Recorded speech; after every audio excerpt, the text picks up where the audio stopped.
say anything, no, and especially to this crowd in the People's Republic of Cambridge. But I should just say, to do due diligence, that Professor Chomsky is Professor Emeritus of Linguistics at MIT and also holds this prestigious position of the Institute Professor. But more than that, he is, suffice to say, is often described as America's greatest public intellectual. So welcome, Noam. Tonight, I understand Noam is going to talk about what he has titled the talk is After the Electoral Extravaganza. Well, it's continuing and the show is going to go on, so it'd be great to hear Noam on this. Well, in my opinion, this is a historical campaign season, not for the reasons that you'd hear from the mainstream media, but for the reason of the tremendous mobilization of people that we have seen. Working people, maybe they're not going in the right direction all the time, but regardless, this is a mobilization that we haven't seen since, I would say, and I wasn't here in 1968, but the convention in Chicago, it brings me back to those days, because somebody, I think it was Mayor, or is it Rendell, who's the governor of Pennsylvania, just made a comment saying that better watch out these delegates from Bernie, better fall in line. So it just reminded me of the situation in Chicago, but the situation is now is different.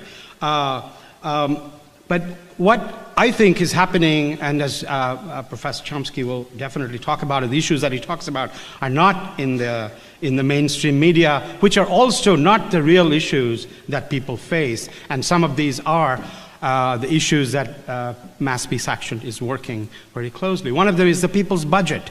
We have a budget in the United States. I come originally from the defense industry. I'm a whistleblower before arriving at MIT.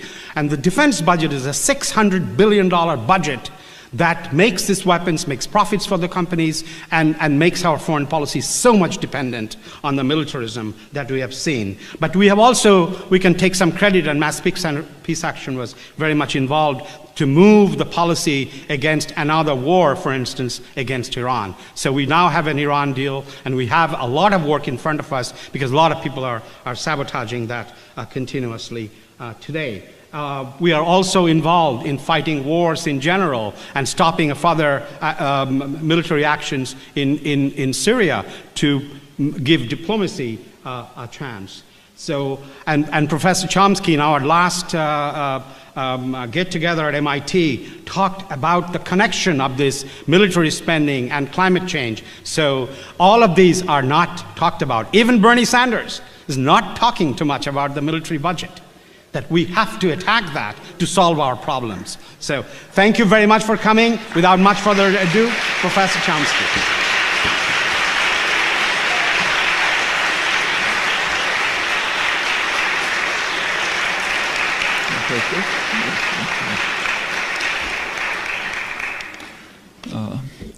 Well, I'll pick up from Subrata's last comments.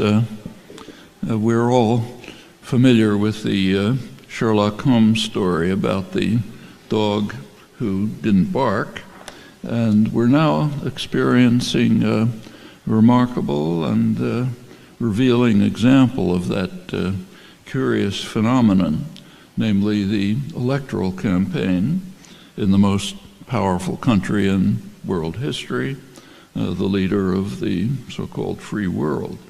As I'm sure you know, since 1947, the Bulletin of the Atomic Scientists has displayed a doomsday clock where the hands are a certain distance from midnight. Midnight means termination. The hands move up and back depending on world circumstances. Last year they were moved 2 minutes closer to midnight, 3 minutes from midnight, closest it's been since a major war scare in the early 1980s. Stayed there this year. And they explained that there are two reasons for that. One reason is the growing threat of nuclear war, which means terminal war, and the other, of course, is environmental catastrophe. Well, anyone with eyes open must be aware of the severity of threats to survival, literally.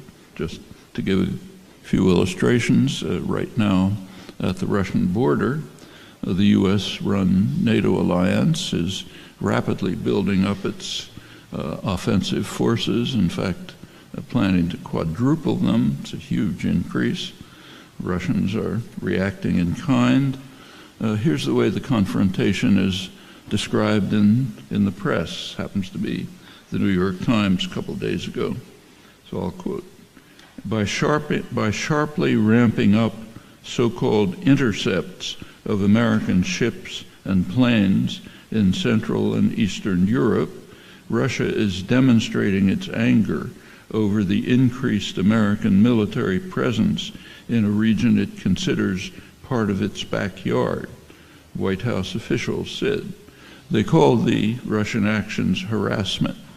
That's one way of looking at it.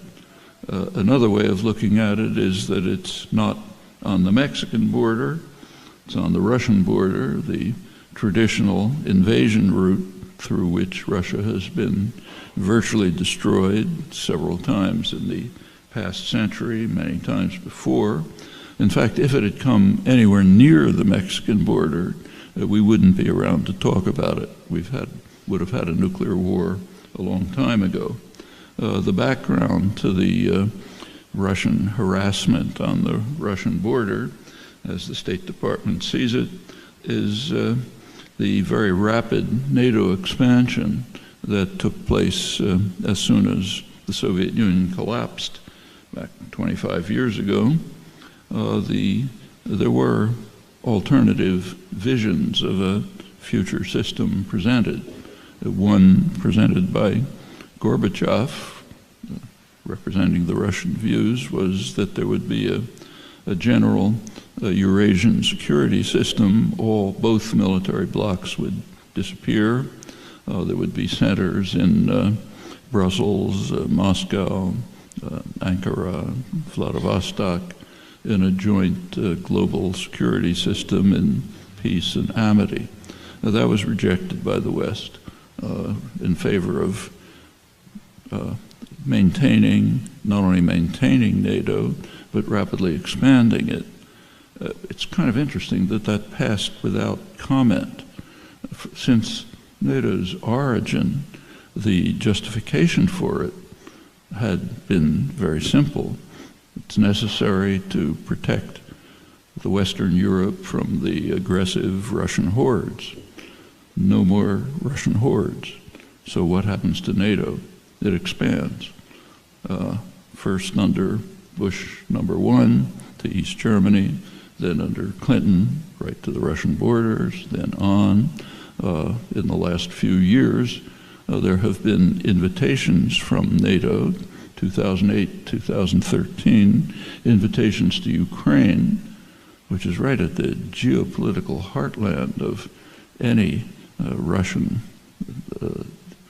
strategic analyst, and of course long historical and cultural ties, invitations to join NATO as well. Well, the threat that this would pose was understood right away, right at the very beginning. George Kennan, other senior statesmen, described this as a tragic mistake, a policy error of historic proportions, now leading to the point of major conflict, very likely major conflict. If you read the arms control journals, they warn that both sides are acting as if a war is thinkable. They're laying plans for war, and they're preparing for it. And anyone who's paid any attention to the shocking record of the last 70 years should be aware that it's literally a miracle that we survived. The record of near termination is just outlandish. New cases keep being discovered. A couple of months ago, it was revealed that in 1979, under Carter, the U.S. automated response systems, which make hundreds of errors, the Russian ones undoubtedly are even worse, the automated response systems, which are supposed to detect an incoming missile attack, did detect a Russian missile attack. And protocol is it goes up to the Joint Chiefs of Staff, they approve a response, goes to the National Security Advisor, then Zbigniew Brzezinski, he calls the president, he launches the missiles, and we say goodbye to each other, because it's well known by now, been for years, that a first strike by a major nuclear power is going to essentially be terminal, just from the effects of nuclear winter alone. Brzezinski was on the phone calling Carter to launch a strike when the information came in that it was just one of the many hundreds of false alarms. There's been case after case like that. That's quite apart from highly adventurous actions by the political leaders, which they knew might lead to nuclear war, but proceeded anyway. The cases are pretty amazing. The threat of serious nuclear war is understood by leading figures. One of them, who's been outspoken recently, is William Perry, who's former defense secretary, a conservative nuclear specialist on nuclear affairs, taken quite seriously. He's warned repeatedly that the threat of nuclear war today is greater than it was even during the Reagan years. And that's pretty plausible. In fact, just the fact that a nuclear war is even considered thinkable is really an astonishing commentary on human imbecility. Again, a first strike, the attacker would be destroyed. There's no question about that. And to be planning for something like this is, you can't find words to describe it, but it's happening. And something similar is happening in the China Seas, where there are very serious U.S. provocations, military vessels going within what the Chinese regard as territorial waters, comparable to what we would describe. Recently, a nuclear-capable B-52 by accident flew over an island that the Chinese claim. These things, it's less threatening in Asia because China doesn't have much of a retaliatory capacity, but they're going to develop it. And if the provocations go on, they'll develop it, and we'll be in deeper trouble.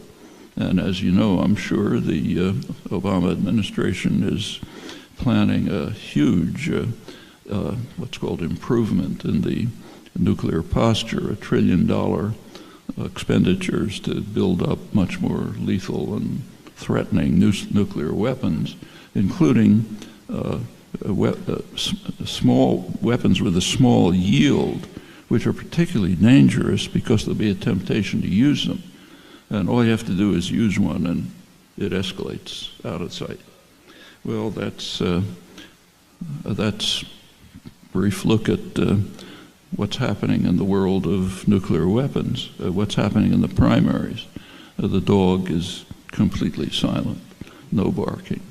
Nobody on any side is saying a word about it, except for strident calls repeated today from the Republican establishment to build up the nuclear weapons system and the whole military, even beyond its extraordinary proportions today. We didn't get reports from the Ryan-Trump meetings, but you could be pretty sure that among the things they agreed on was that's one of the points they have in common.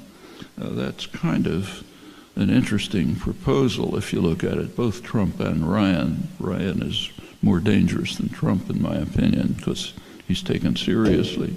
But if you look at the proposals, the actual numbers, the call is let's increase the military budget, let's sharply reduce taxes, particularly on the rich, no other sources of revenue, The military budget is already over 50% of discretionary spending.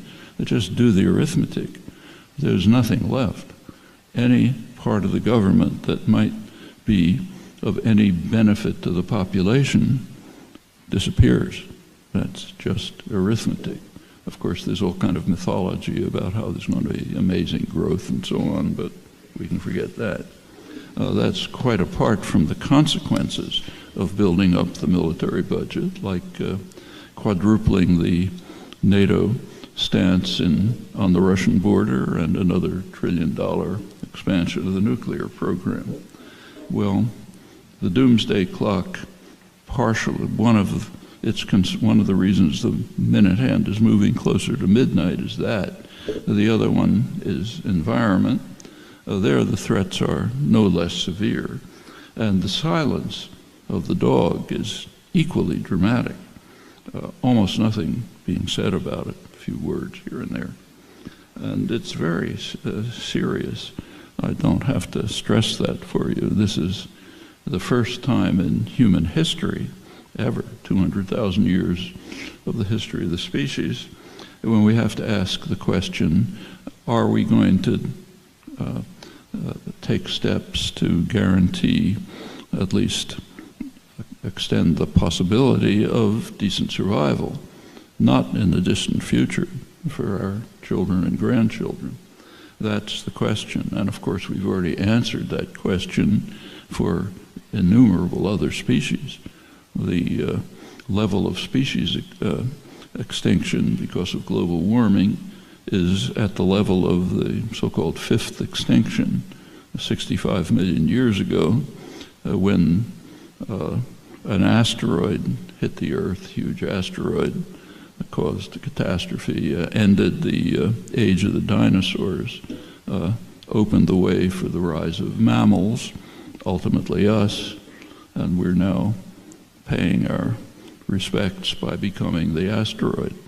The level of species destruction is back to that level, and we're next.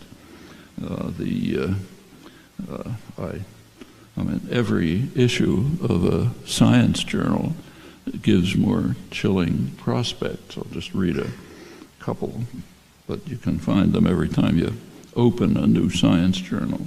There's a new study in Nature Geosciences found that the pace of environmental change now is faster than at any previous time in the world's history, maybe at least 100 times, maybe 1,000 times as fast.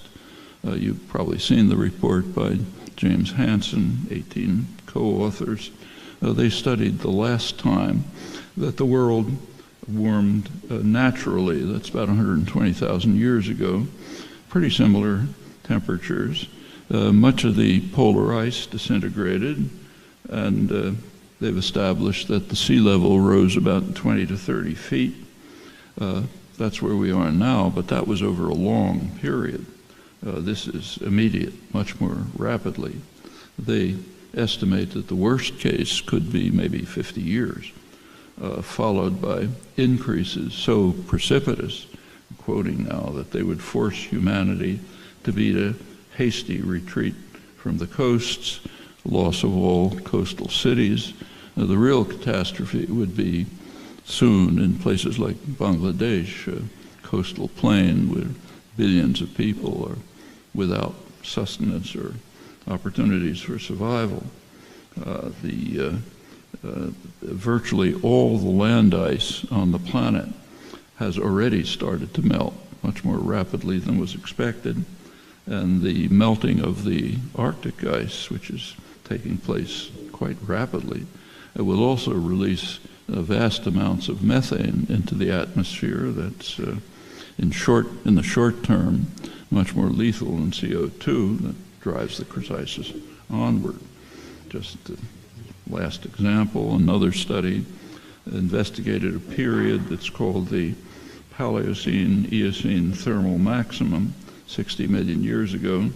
There was at that time a natural CO2 release, drove strong warming that caused, I'm quoting, amplifying feedbacks, dwarfing of large animals, ecosystem disruptions, soil degradation, water cycle shifts, other major changes.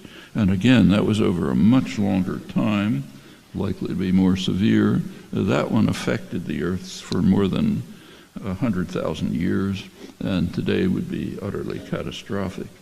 Another threat, very much alive right now, is drought. It's happening all over. A couple days ago, the press reported that in India, quote, much of India is reeling from a heat wave and severe drought conditions that have decimated crops, killed livestock, and left at least 330 million Indians without enough water for their daily needs. That's now. Just think what happens when the Himalayan glaciers have melted, eliminating the water supply for South Asia. I mean, if anybody thinks there's a refugee crisis now, in fact, there isn't. But if you believe that, imagine what happens when this goes on. Well, what's the dog doing? Nothing. The Democrats, you get a couple of polite comments, very little that's serious. In the case of the Republicans, there's not much talk, but there's some, and the few remarks are pretty serious. Every single Republican candidate denies that it's happening, with a single exception. Kasich, who says, yeah, it's happening, but we shouldn't do anything about it. So he's the smart guy that everybody praises. So that's 100% agreement on the part of the political party that controls Congress that either it's not happening or we don't do anything about it. We should not regulate emissions. So in short, let's race to the precipice as quickly as we can. I should say that the dog is not only silent in the primaries. You may have seen a report that Greenpeace released a couple of days ago. They somehow got hold of 280 pages from the latest so-called trade agreement, the Transatlantic Trade and Investment Partnership, the investor rights agreement masquerading as free trade. The provisions have a very harsh effect on climate, and they point out that in these 280 pages, the phrase climate change does not appear, doesn't matter. Take a look at the business press, same story. A lot of talk in the last couple days about the plans of Saudi Arabia to reshape their economy. They're the biggest oil producer, front page of the New York Times, Financial Times, and so on. A lot of discussion of the possible consequences. So will it cause oil prices to rise, which could harm American consumers who are worried about whether they can drive enough this summer? One problem. Or will it cause oil prices to drop, which has the negative effect of driving American shale producers out of the market? Most highly polluting fossil fuel extraction there is outside of tar sands. Something's missing. Not a word about the effect on the climate. And it's well understood that unless almost all the fossil fuels are left in the ground, we're pretty much doomed. But the dog is silent. That's very common when fossil fuels are discussed at all. So if you happen to take a look at today's New York Times, the business section, the lead article is about the huge forest fires in Canada, in Alberta. The forest fires are probably the effect of global warming, and they're accelerating it for the obvious reason they're destroying a major carbon sink. And what the article is worried about, though, is something different. The forest fires are slowing down temporarily extraction of tar sands oil, the absolute worst kind. And they're concerned, is this going to harm the Canadian economy? There's good news, pouring resources in to make sure that the tar sands are lifted, oil is lifted as quickly as possible, so maybe it won't be too bad a problem. The dog is silent, not a word about the climate change effects. Well, what are we doing about it? In 2009, the nations of the world agreed to limit planetary warming to 2 degrees Celsius above the pre-industrial level. That's we've already reached about half that amount. 2015, last December, there was a major international conference in Paris. It aimed at reaching a treaty that would establish limits on carbon emission. The limits were much too high, but at least it would have been something. But they couldn't do it. And they couldn't do it for a very simple reason. It's called the Republican Congress, which would not permit a treaty. So therefore, it's a voluntary agreement, which means nothing happens. A couple of weeks after that, the Republicans in the Supreme Court barred very mild restrictions that had been proposed on carbon emission. It's a message to the world that says, we're not going to do anything, so you don't do anything either.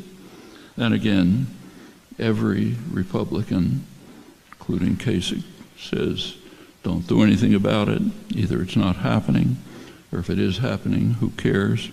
Eliminate the EPA, stop regulation. Let's race to the precipice. That's what we want to do. That's quite an amazing comment on the human species, if you think about it. This is the one species in history that has achieved what we call higher intelligence, and this is the way it's being used. In fact, it would not be an exaggeration to say that and this should be headlines in every newspaper, that today's Republican organization is the most dangerous organization in human history, literally, for this reason alone. And there's others. That's what the headlines should be reading, and the Democrats are not that different. Well, there is a bright side. The bright side is that much of the population is well ahead of the political leadership. There is a very strong case that without a carbon tax, the situation is almost hopeless. And at least according to some polls, there's some pretty remarkable results. One recent poll found that almost half of the population in the United States does support a carbon tax, which is pretty remarkable since articulate support is very low, mostly opposition if it's mentioned at all, and elite opposition to it is just overwhelming.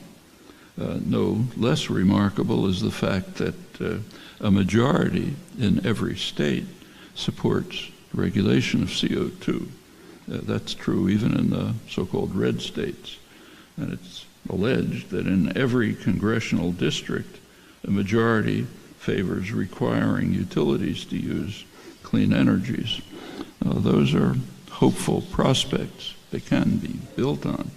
And there is substantial popular activism worldwide. The question whether it will prevail is the most important question that has ever arisen in the history of the human species, and it's going to be answered by people like you, and pretty soon. Thanks.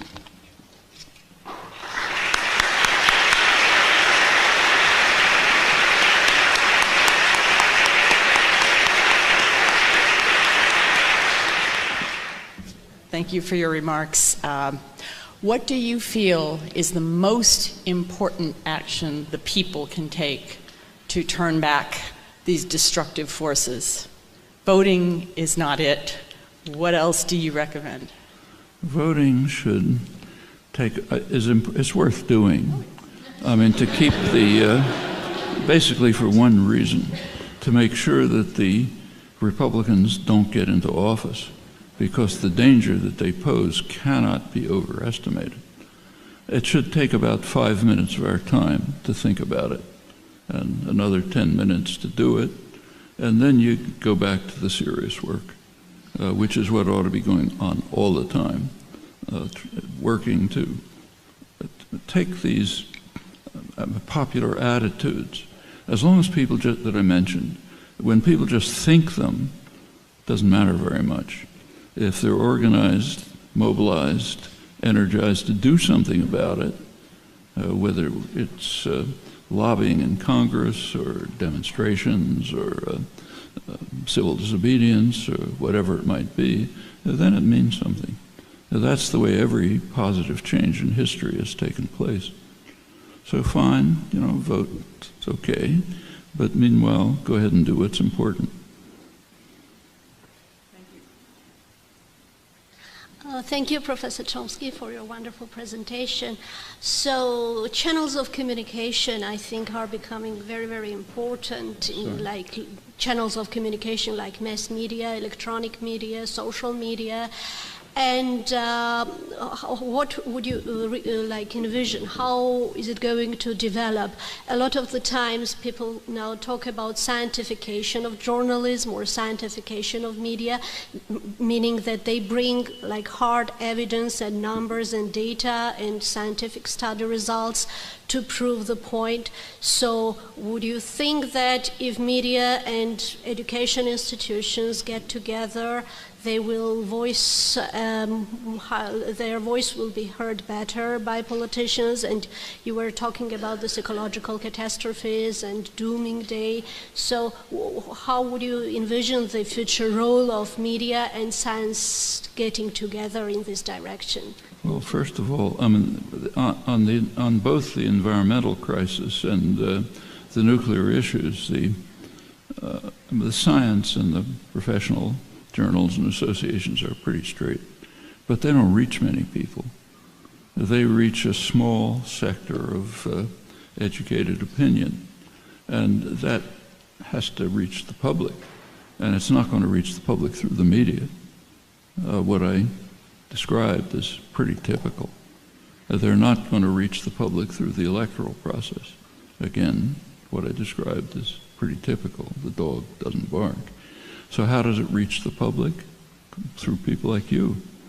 What's been found over the years, and what is indeed shown in careful studies, is that the most important mode of organization is face-to-face contact. I mean, that actually shows even in political campaigns. There was an interesting study recently by Andrew Coburn, very good military analyst, journalist, appeared in The Atlantic, I think, in which he reviewed a series of studies kind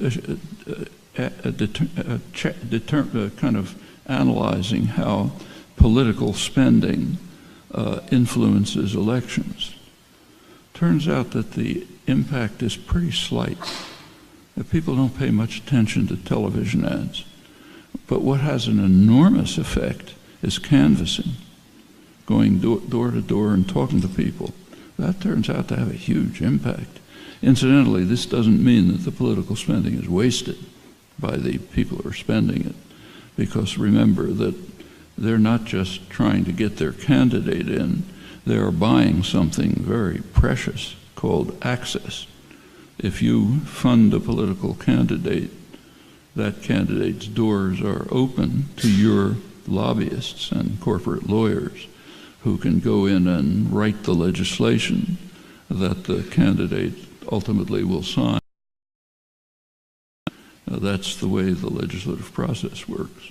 And it also does have an impact on the electoral process. But what really has a major impact is talking to people. And that means local organization expanding to national and international organization. And we know that from history. Just take a look at the major achievements of, say, even the past generation. So the civil rights movement, women's rights, opposition to nuclear weapons, environmental concerns, it all developed this way, and that goes way back to abolitionism and overthrowing the feudal system as far back as you go. So that's what has to be done. And it's really a job for everyone, wherever you happen to be, whatever opportunities you have.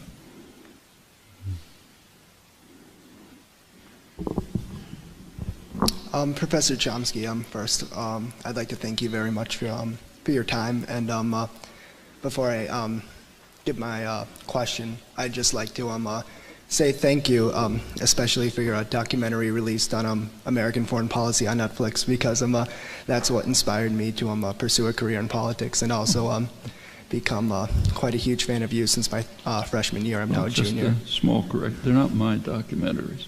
The documentaries are the people who do them. I'm kind of like the moon in a documentary about the moon. Okay. You know? I don't have anything to do with it. Thank you. And they deserve the credit. Yeah, of course. Yeah. And also, forgive me, this question might call for a bit of speculation, but you have, I'm sure everyone in this room knows you've described yourself as an anarchist in the past, and we're all aware of how you define anarchism. It's very sensible and logical, but you've highlighted a lot of problems that we face, not only, like as a country, but as a human species. And in an anarchist society, how could a lot of these problems be solved in probably maybe a more superior manner too? Well, that depends on your faith in human beings.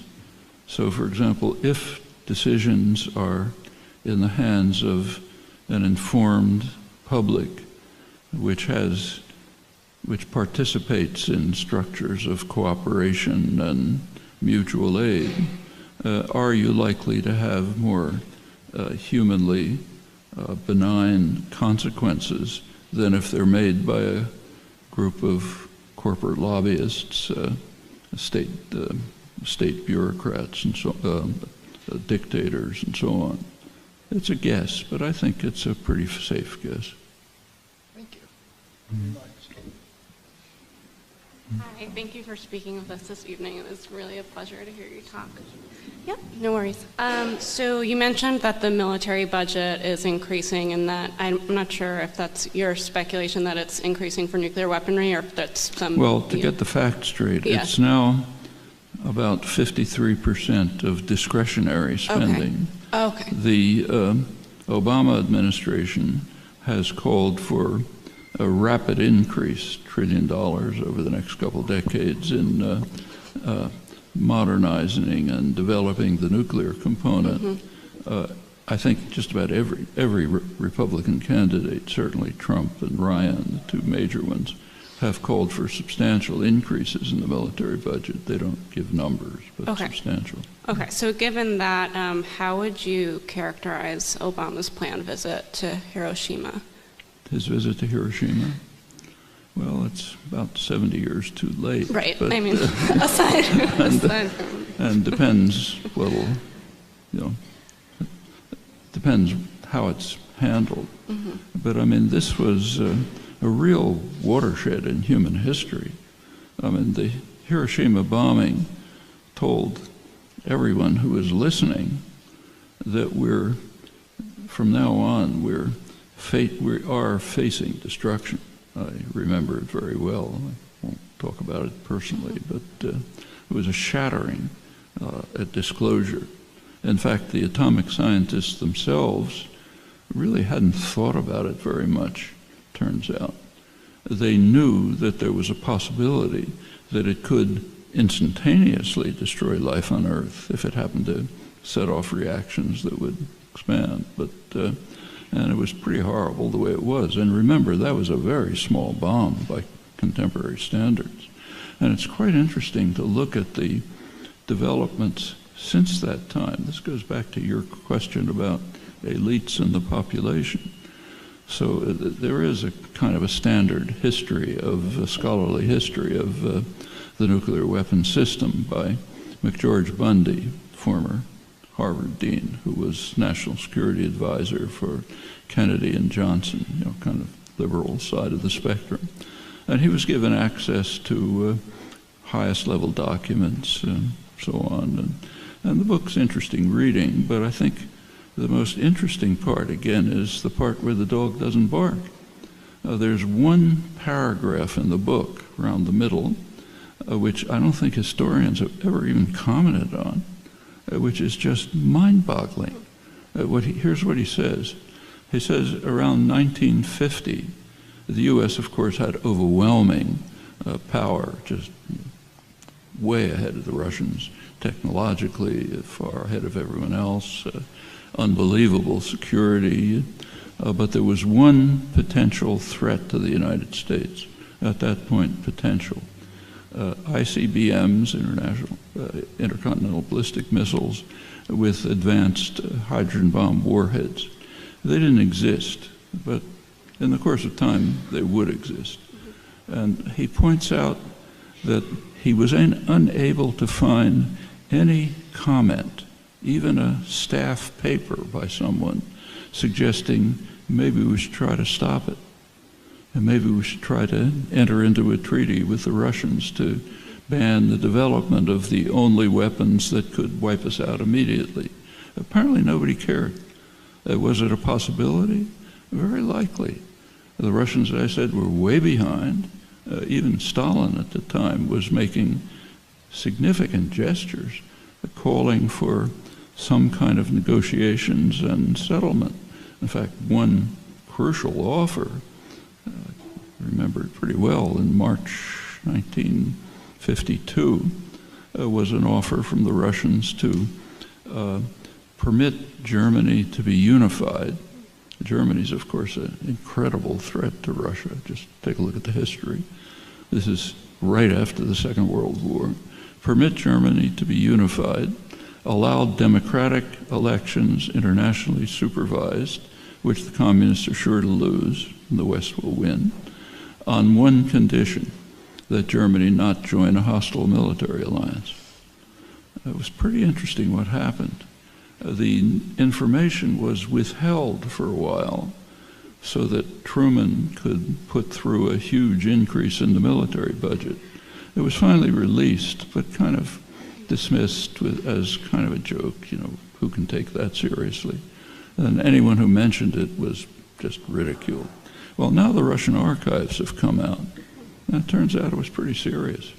And mainstream historians, including very anti-communist ones like Noam at Harvard, agree that it could have been serious. And there were other such possibilities. But they were simply dismissed and disparaged in the interests of building up a massive military system to intimidate the world and pursue our interests. And the idea that we might do something to protect the people of the United States from destruction doesn't seem to have arisen, literally. And if you look over the history, that happens time after time. That's the kind of decisions that are made by political and economic elites. So it's kind of comparable to when ExxonMobil decides to suppress the information that they have from their own scientists, that if we continue what we're doing, we're going to destroy the human species. But let's keep quiet about it, because it's more important to make profit tomorrow. Those are the kinds of decisions that you find all through modern history, and in fact, going way back. These are the core issues that just have to be overcome. Thank you very much. Professor Chomsky, much like everybody else said, thank you very much for your time and for your sharing your knowledge with us. I was just curious what your opinion was, given the fact that international treaties, for the most part, are kept, unfulfilled, and those that are fulfilled are generally binding agreements such as the TPPA that are negotiated in private, and their effect to the environment is highly detrimental. But because of their secretive nature, we as the quote-unquote elected, the electorate, don't have access to them and don't have input. What can we do so that we can voice the concerns that these international agreements that would bind us pose to our day-to-day lives? Well, first of all, we can demand access. Now, that's the kind of work that's being done by major criminals. Some of the leading criminals in the world that the U.S. government is dedicating enormous resources to trying to capture and silence are people like Julian Assange and Edward Snowden, who are breaking the rules seriously. The rules are exactly what you said. Power has to be protected from scrutiny, because if people know what the powerful are doing, they're not going to like it. So therefore, it has to be kept secret. former professor of the science of government at Harvard, Samuel Huntington, noted liberal analyst and scholar, once said that, forget his exact words, he put it rather nicely, that power must be kept in the shadow. If exposed to the sunlight, it begins to evaporate. And he even gave an example. He said, since the Truman Doctrine, throughout the Cold War, the U.S. government had to pretend that it was the Soviet Union that we were fighting whenever we intervened anywhere, because otherwise you wouldn't get popular support for it. If you say you're intervening to prevent democracy and freedom and human rights, people aren't going to rally to it. But if you tell them the Russians are coming, yeah, then they will. And rather strikingly, it's pretty striking what I mentioned before, what happened to NATO. That was only one of a number of crucial things that happened right at the time of the collapse of the Soviet Union. And it's kind of interesting that the media, the educational system, scholarship, kind of ignore it. But if you want to understand what the Cold War was about, the best place to look clearly is what happened when it ended. Okay? Russians are gone. For 50 years, everything was done because the Russians are coming. Okay, no Russians. What happens? We expand NATO. There were the Bush administration, Bush 1 at the time, of course, came out with a new national security strategy, said pretty much everything will go on as before, but with new pretexts. So we still have to have a huge military system, and not to defend ourselves against the Russians, they're not there, but because of, I'm quoting, the technological sophistication of third world powers. That's why we have to have this huge military system. They said we have to maintain what they call the defense industrial base.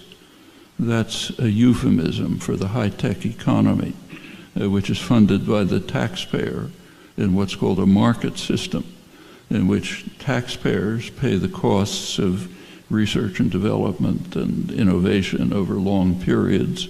And if anything comes out decades later, it's handed over to private enterprise for marketing and profit, computers, internet, satellites. So we have to maintain the defense industrial base. Actually, one of the most interesting comments was about the Middle East.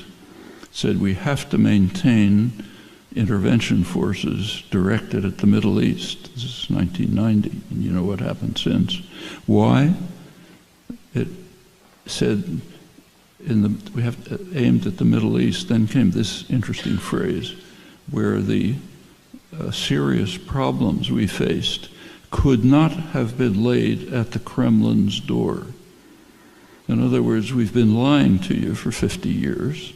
It wasn't the Russians. It was what's called radical nationalism, independent nationalism. Had to follow Huntington's advice and pretend it was the Russians.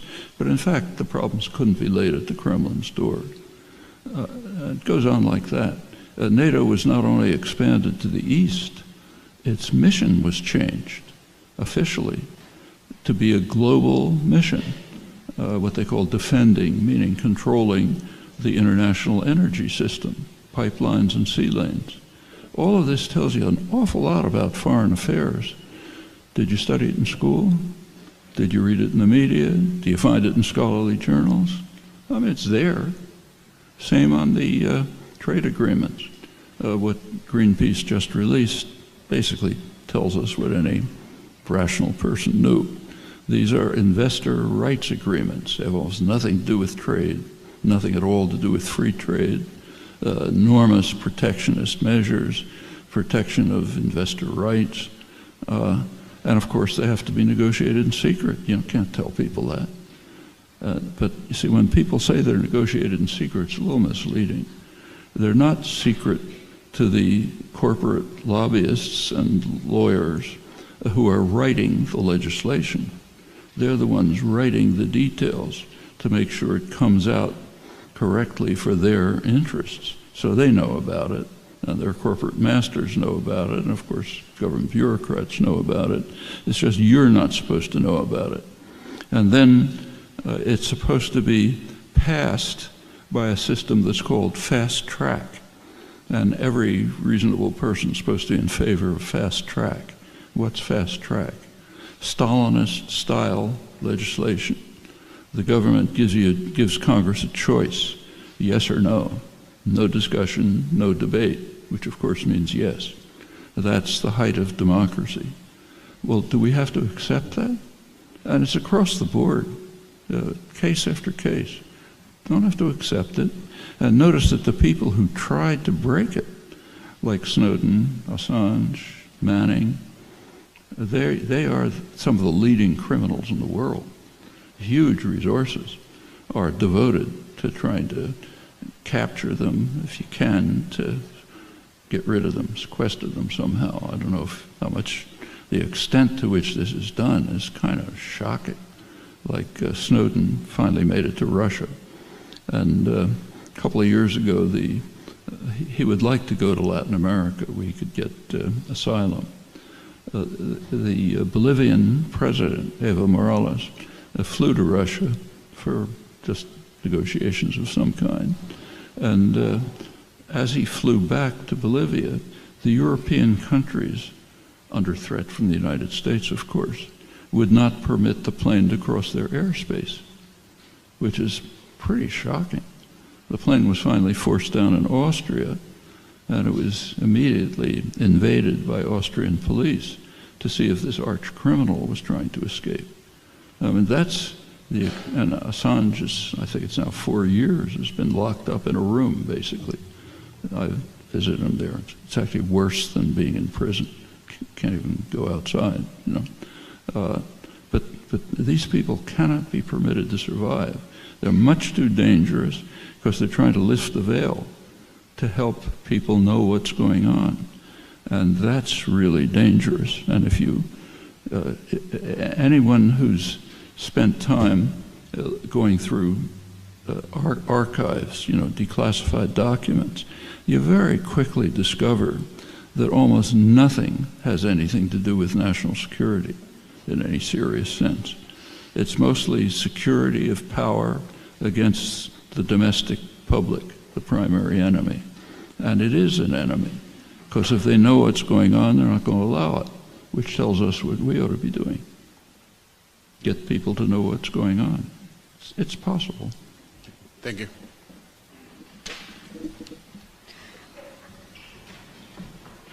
So, as everyone else said, I just wanted to say thanks for speaking. I guess my question is a little more abstract in the sense that it's more about the cognitive dissonance that many of my generation feel surrounding what we're told about climate change versus how we're told to live our lives, in the sense that we're still encouraged to have children, we're still encouraged to continue consuming in unsustainable ways, pursue careers in spite of the fact that we're also taught in the same institutions that are encouraging us to go on, have careers, live our lives, that sort of catastrophic climate change at this point is almost inevitable. So I guess my question is, do you have any advice for dealing with that intense cognitive dissonance and not be paralyzed by the sense that there's nothing we can do, and our generation is basically doomed to inherit an intractable problem? Your generation is only doomed if it decides to be doomed. There's plenty that can be done. It's by no means a foregone conclusion. There have been much harder problems in human history, even recently, that have been overcome. You can name any number of them. I mean, take, say, one of the real achievements of the past generation, women's rights. Back in the 1950s, it's not that it looked impossible. The question wasn't raised. It happened. Take anti-Semitism at Harvard, which people like to talk about. It was real at one point. When I was a student in 1950, it was very real. There was almost no Jewish faculty, 2 or 3 people. In fact, one of the reasons MIT became a great university is because people like Norbert Wiener, superb mathematician, couldn't get jobs at Harvard, so they went to the engineering school down the street. You know, that's the kind of thing that's happened throughout human history. Late 19th century, Irish were basically treated like African Americans, which is the absolute lowest you can get. You could read signs in Boston restaurants saying no dogs are Irish. Years later, they took over a large part of the political system. They could get presidents and so on. There are things that can be done, always. And there are things that can be done about this. And it would have been easy, say for abolitionists, I mean, that was a horrifying struggle. They could have easily given up, but some of them didn't, and finally worked. And the same's true now, except now it happens to be more urgent, even than any of those cases, because it is a question of survival. So there's no reason not to go on with your life, every reason to continue, in fact. That's where you get the sources of sustenance and strength to do the political work that you need. So that makes good sense, but we have a lot of opportunities. We have a legacy that has been won by our predecessors. We can start from a higher platform. A lot of things have been won already. We don't have to fight about them anymore. It gives us a chance to go on. Hi, Professor Chomsky. My name is Ibrahim. I'm a student at Boston University. I just had 2 questions. My first is, do you have any advice on how we can make our businesses as well as urban development sustainable and socially responsible? And then my second question is, what can we do as educators as well as college students to encourage youth empowerment and civic engagement?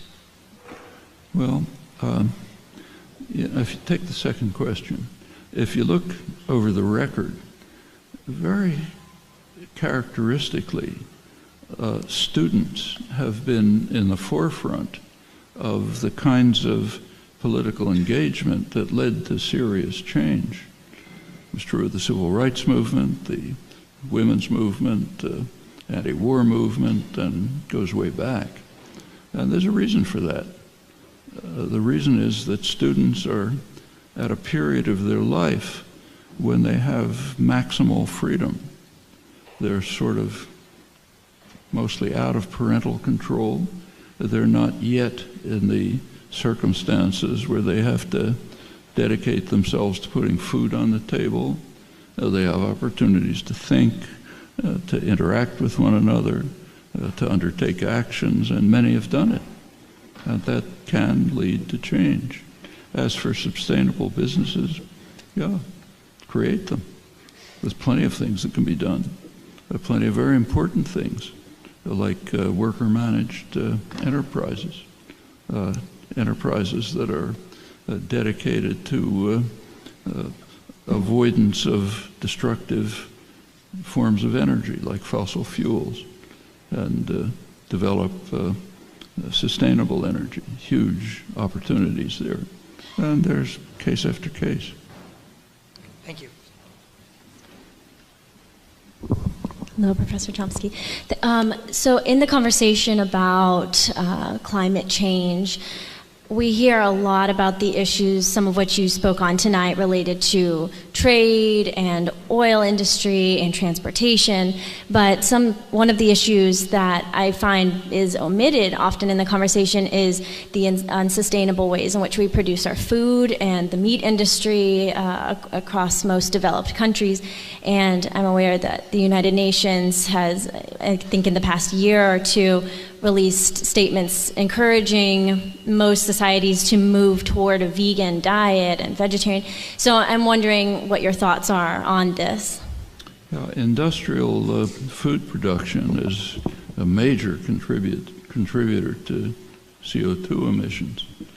And not just meat production for one thing, but also foods in general, with massive use of pesticides and fertilizers, highly energy intensive, and this whole system really has to be radically revised. That's another serious form of activism, which can be done very locally. I mean, the so-called localist movement, farmers markets, local production, that's a step towards it.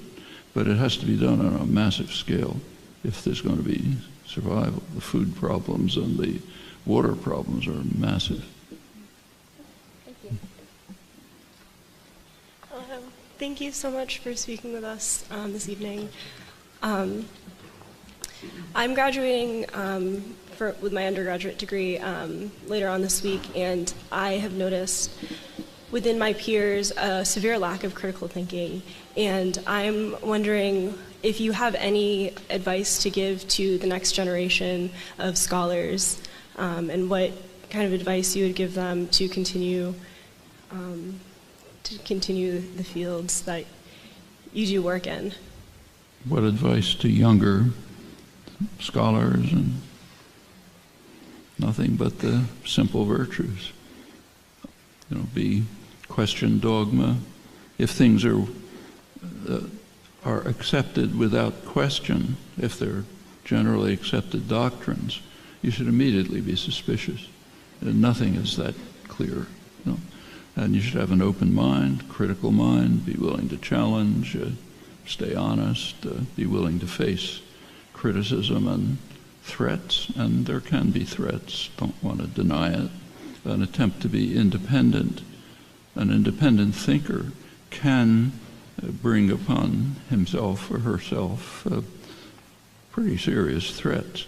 It is a very free country, so you're not going to be sent to a torture chamber, but it might undermine chances of getting the kind of job you want.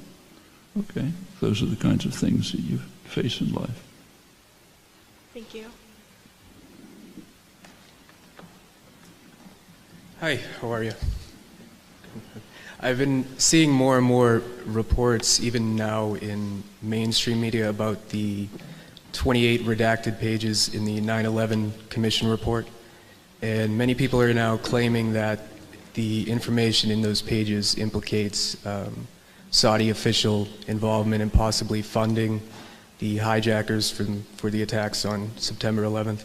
If those claims were ever able to be verified and that information was actually released to the American public, what effects do you think that would have on U.S.-Saudi relations? I mean, the 28 pages certainly ought to be released. Right. But I suspect what they're probably going to reveal is just the total incompetence of the intelligence agencies and the political leadership, who had plenty of evidence that something like this was likely to happen, but just didn't pay attention to it because they were interested in something else. Mm-hmm. The chances that it will implicate the government in 9/11, I think, are minuscule. I mean, just think it through. If the Bush administration had been involved in any way and was in a position to kind of shape the perception of what happened, what would they have done? They would have blamed Iraqis. They wouldn't have blamed Saudis. Their main goal at the time was to invade Iraq, not Saudi Arabia. That's their ally. You have to protect them. In fact, the fact that Saudis were implicated was a big embarrassment. The Bush administration had to break its own laws and fly its rich Saudi friends out of the country when there was supposed to be air control. They wanted desperately to invade Iraq. If they had blamed Iraqis, they would have had overwhelming support for the invasion. They wouldn't have had to invent stories about weapons of mass destruction, which discredited them when they exploded. Even crazier stories about connections between Saddam and Al-Qaeda. They wouldn't have had to resort to torture, most of which was directed by Rumsfeld and Cheney to try to get some piece of information that would link Iraq to 9/11. They would, and we know what the effects, quite apart from the moral and other dimensions, what the effects of the exposure of torture were. I mean, unless they're totally insane, they couldn't have been involved. So I don't think the 28 pages, which should be opened, are going to reveal that. I suspect what they'll reveal is the usual incompetence and lack of concern for extremely serious threats. I mentioned a much more serious one, the lack of concern to try to block ICBMs with hydrogen bomb warheads. That's mind-boggling. The one, unfortunately, fortunately for power, nobody talks about it. But that's the kind of thing I would expect to be exposed. But it should be released. We should find out. So there should be pressure. Thank you. Hi, Professor Chomsky. Whoa, my voice is a bit gone. I just came yesterday, 24 hours ago, for the first time to the USA. I come from Argentina, Spain, and I came from Reykjavik. It was a tricky situation because Reykjavik and Iceland in this moment are ongoing on a very, very complicated financial situation, a very big crisis. I am an educator. I teach languages. I have been teaching in Iceland how to teach the students, younger students, how to use their own language because it's very difficult. And every time I've been traveling since the Panama Papers happened, since I hold an Argentinian passport and a Spanish passport, I've been very stressed to be a minority. So I've been listening to you. I didn't know you were going to be here, so it was a big surprise for me. And I would like to address two questions to you. The first one is, in your opinion, what builds a nation, since everybody has been talking a lot about nation defense, nationality defense, the defense of the community.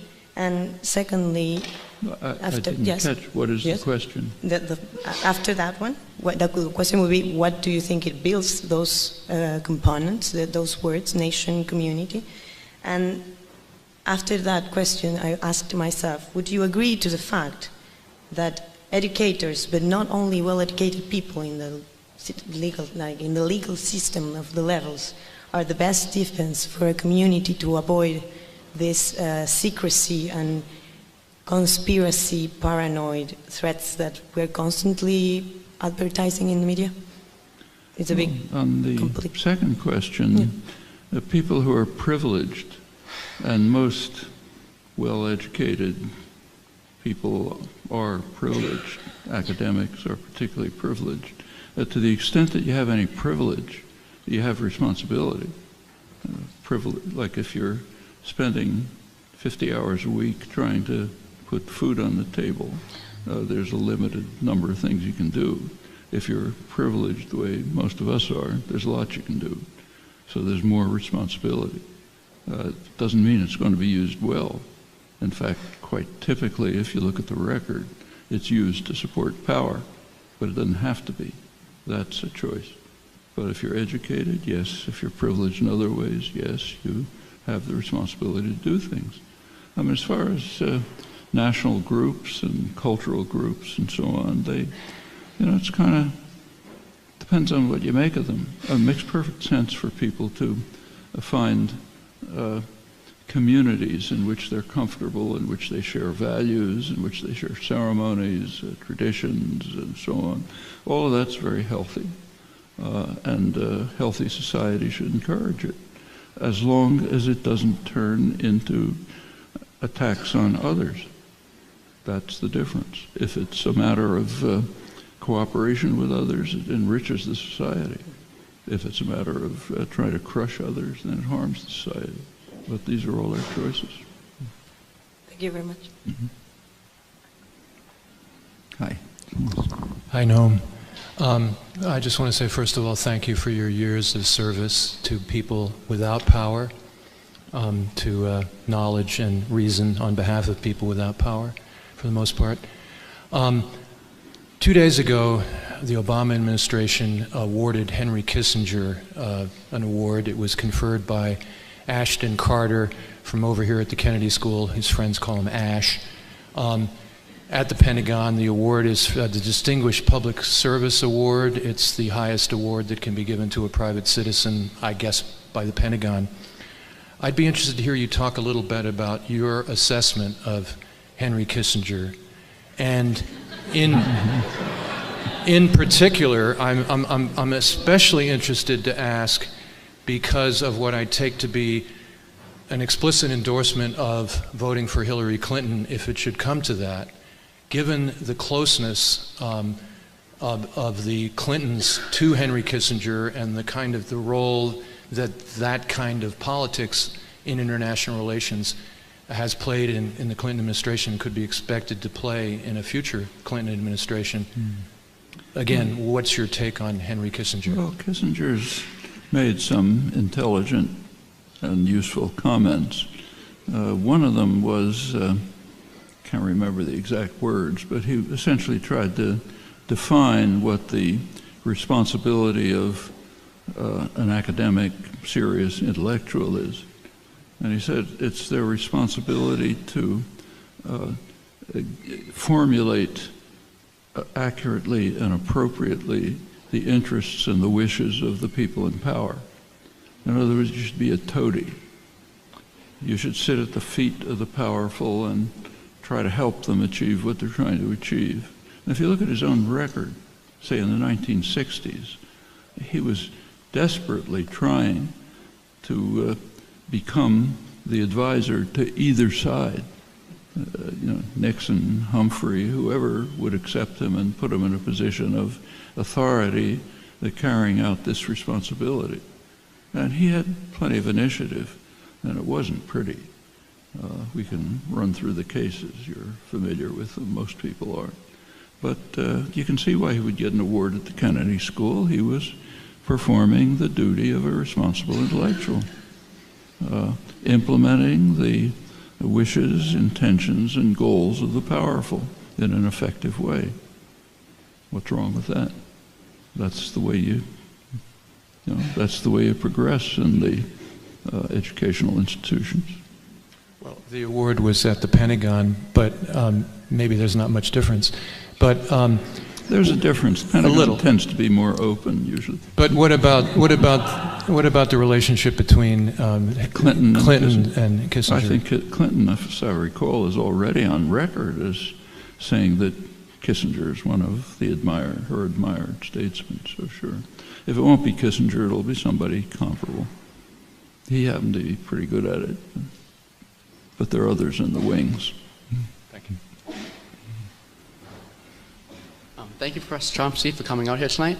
And after hearing the brutal facts of the environment and the potential of nuclear fallout, I think a lot of people like myself and a lot of people in the crowd might feel a general helplessness or even hopelessness of a possible of escaping the inevitable extinction of the human species.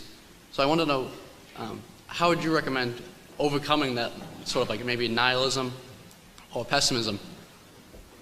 So yeah, that's my... Well, let's go back to Kissinger. He is one of a few senior respected statesmen, George Shultz,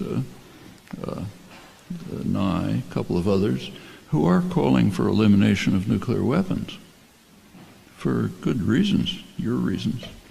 And there is a legal obligation to pursue for the nuclear states, to pursue what are called good faith measures to eliminate nuclear weapons.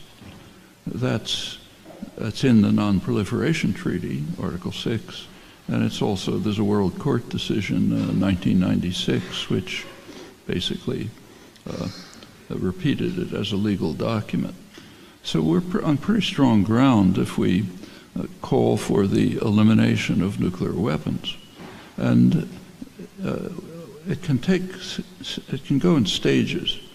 Like one stage can be what, say, William Perry has recently proposed, elimination of ICBMs, one of the parts of the triad, and a particularly dangerous part. These are almost useless, and they're guarded. Guarding the ICBMs is one of the lowest level tasks that people in the military can be assigned to. So half the time they're drunk or playing poker or something like that, which means that they could just go off by accident, and they're doing almost nothing in terms of defense. They're kind of like a power symbol. So eliminating ICBMs would be a pretty straightforward move. Another straightforward move would be, and this is quite significant, to try to establish nuclear weapons-free zones in various parts of the world. That's a move towards, first of all, has an educational effect of bringing people to see, look, we can do something, but it also does reduce the threat of conflict. There are several. There's one in the Western Hemisphere, but not including everyone, not including the United States and Canada, includes everyone else. There's one for Africa, but not entirely, because the U.S. insists on maintaining a major nuclear base on the island of Diego Garcia, from which the population was helpfully expelled by the British, so the U.S. could build it up, and Obama's built it up even further. So it can't quite implement it in Africa. There's one for the Pacific, but again, there's a problem. At first it was blocked by France, which was carrying out nuclear tests there. They stopped. But now the U.S. insists that the Pacific Islands that the U.S. controls be used both for storage of nuclear weapons and passage of nuclear submarines and so on. So that one can't be implemented. The most important one is a Middle East nuclear weapons-free zone. That's extremely important. For one thing, the future of the Non-Proliferation Treaty depends on it. This is not widely advertised, but if you take a look at, say, arms control journals, the Non-Proliferation Treaty is the most important military treaty we've ever had. It's restricted, hasn't limited, but it's restricted the spread of nuclear weapons. That treaty is contingent on steps to take to establish a nuclear weapons-free zone in the Middle East. That has been, the initiative comes from the Arab states and Iran have pressed very hard for a nuclear weapons-free zone in the Middle East. Recently, it's mainly Iran. Iran was the head of the non-aligned movement, which strongly supports this, and in that position has dramatically and repeatedly called for moving to establish a nuclear weapons-free zone in the region. But if you look back at the negotiations, literally the future of the Non-Proliferation Treaty is contingent on doing that. Why has the whole world, practically the whole world's in favor of it? Can't go through. You know why? Because people like us aren't doing anything about it. Obama's blocked it repeatedly, just as his predecessors did. They don't want it. And the pretext is, well, first we have to have a general peace settlement, and then we can do it. That means let's never do it. And the reason, which everyone understands, is we have to protect Israeli nuclear forces from inspection.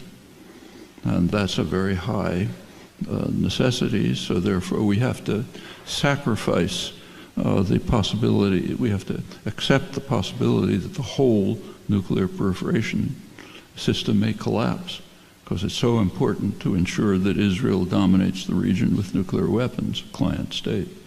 Well, those are things that are going on in the world. We don't have to accept them. All right, thank you very much. No, can we take, say, 25 now? Any more questions? Yeah, I just look at it. One more. One more. Yeah. We're sorry, Chomsky will have to leave soon, so I know you've been waiting for a long time, but just one more question. Sorry. Hello, Mr. Chomsky. Thank you for hello, Mr. Chomsky. Thank you for all your work throughout your lifetime.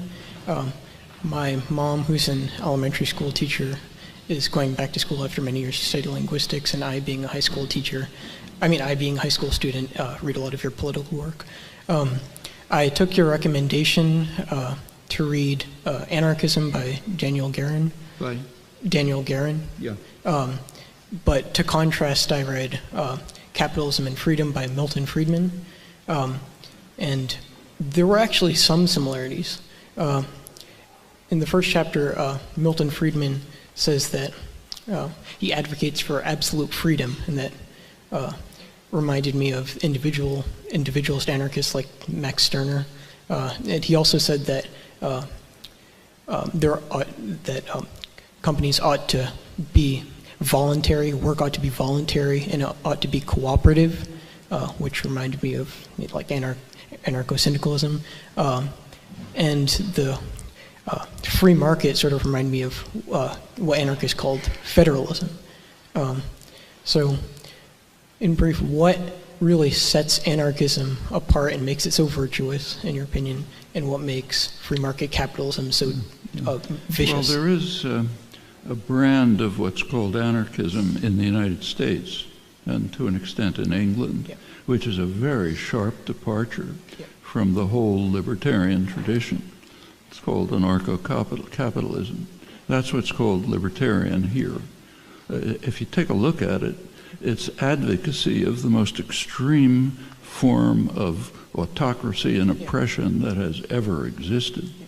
What it support, the policies, whatever the proponents may believe, the policies very quickly turn into concentration of power in the hands of unaccountable private institutions, the worst kind of autocracy. Political states are at least partially accountable. Private concentrations of power aren't. The idea that you have voluntary agreements, that goes back to a famous comment of Anatole France, that under conditions of perfect freedom, both the poor man and the rich man have equal rights to sleep under the bridge. Yeah, that's what voluntary agreement is. If you have no means of support and somebody who has all the power is willing to give you a couple of pennies, you can make a voluntary agreement saying, okay, I won't starve, I'll be your slave. Voluntary agreement.